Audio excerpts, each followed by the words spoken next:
Bom, é sushi aqui na entrada. Africanos, mas uma eta 13 o bibência, jaca com cosnei. Babo, cubo, não está limpia passa o pitushi.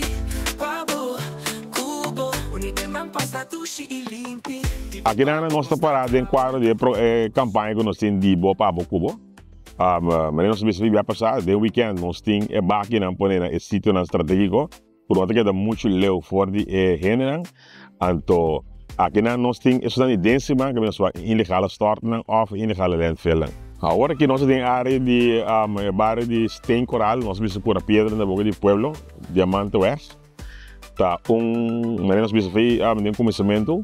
Tá, nós temos ilegale dumping, nós temos ilegale landfill. Essa que nós podemos considerar como ilegale dumping. Se você mira bom tem costas que worden reciclado dentro.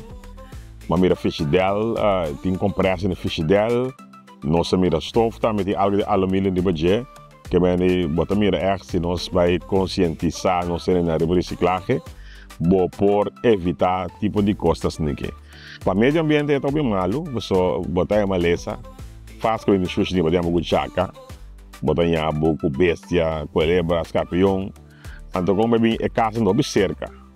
Que eu vou em dado momento é bem se não vai ter casta que se da vez nós que encorajar ele para não raciele que agora nós uma vez nós limpiele lá que queda limpo de caso agora nós bebemos um board também aqui na mais segurado quando bisa não tira sushi aqui na mais nós mira hasta peligro com nós mira plaque na caminho na aqui é sushi então se mira bona é truck traz nos loma.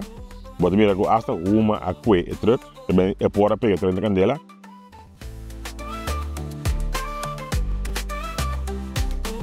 Bom, é sushi aqui na entrada. Africanos, mas uma eta 13 o bibência, jaca com cosnei. Mirando que lá começa a limpar agora aqui, me senti me opi bom. Só mais dia me quer para limpar aqui de bom. So nada bem baixa sushi à noite. Mas essa é área para não baixa sushi mais. Essa é área.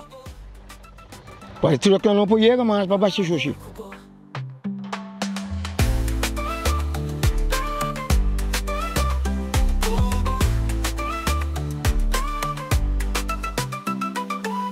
Tipo babo, cubo.